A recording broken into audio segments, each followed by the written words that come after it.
jelaskan dalam berbagai kesempatan, tidak ada manusia bodoh. Hanya di lagu manusia bodoh itu. Yang ada itu barangkali lingkungan yang tidak kondusif dalam mengeksplorasi pengetahuan yang bersangkutan, potensi-potensi ilmunya, ya, cara mengajar yang tidak tepat, ya, guru yang kurang tepat dalam mengajarkan, kurang sabar, ya, pun demikian lingkungan yang tidak kondusif ketika orang-orang ini berusaha menggali potensi pengetahuannya. Yang ingin saya katakan yang pertama, ilmu itu anugerah, potensi itu sudah ada, sudah tertanam.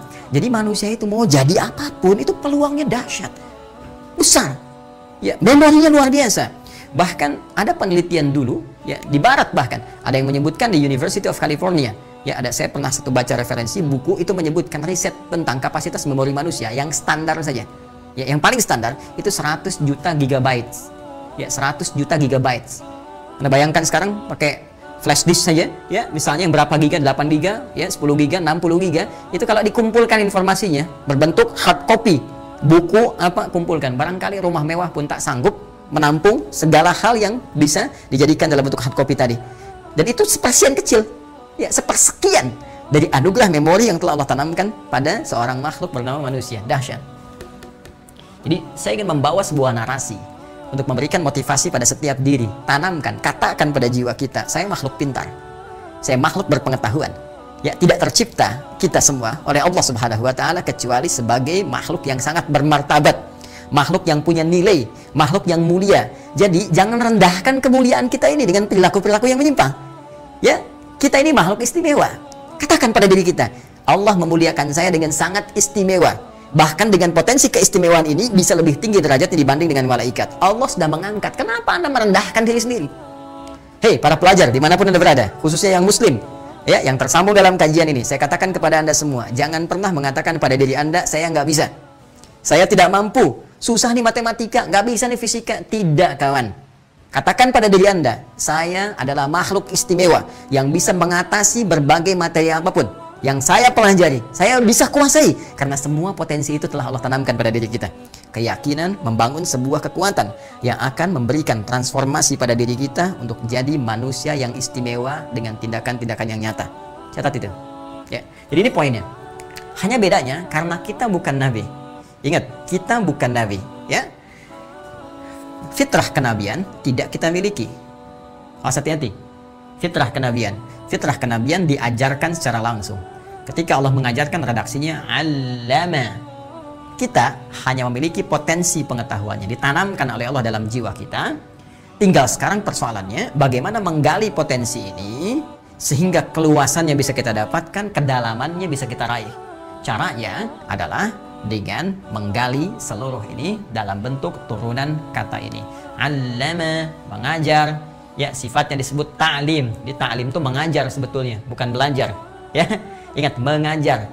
Yaitu sifatnya, masdarnya dari kata 'allama yu'allimu ta'lim. Jadi kalau Anda mau ikut belajar, jangan katakan mau kemana, mau ta'lim dulu. Nah, itu Anda mau ngajar dulu. Nah, yang benar dari ta'allama. Jadi kalau ini 'allama, maka untuk yang belajar menggunakan ta'allama. Nah, ya, ada ta'nya di depan. Ta'allama ya ta'allam.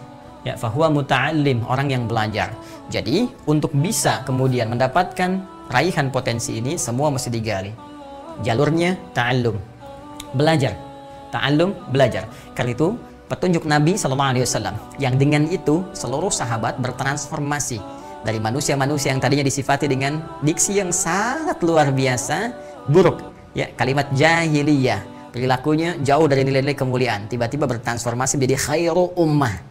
Ya, dengan apa? Dengan cahaya Al-Quran. Tapi apakah seketika Al-Quran turun langsung di khairu ummah? Tidak. Belajar dulu mereka.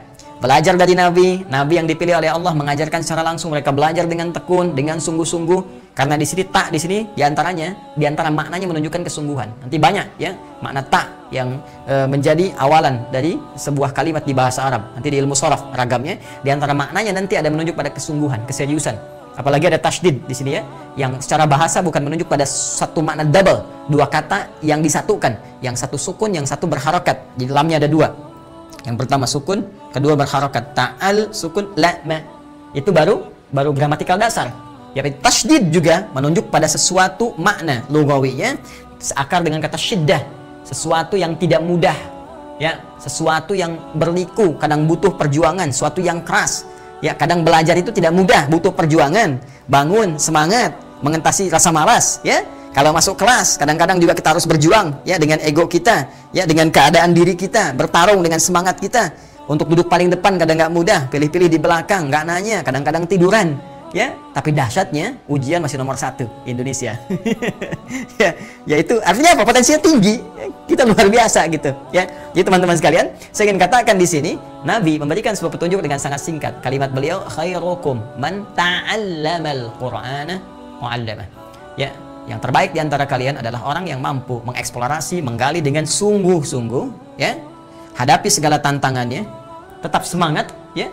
Mereka berhasil menggali makna-makna Al-Quran dengan sungguh-sungguh, semangat, tantangan tidak mudah, datang belajar kepada Nabi, ada ancaman, intimidasi, bahkan tidak sedikit yang dieksekusi, tapi hasilnya apa? Hasilnya abadi terpatri hingga kini, dengan nilai-nilai kebaikan yang melegenda. Sampai dengan saat ini kita bisa mengambil manfaatnya.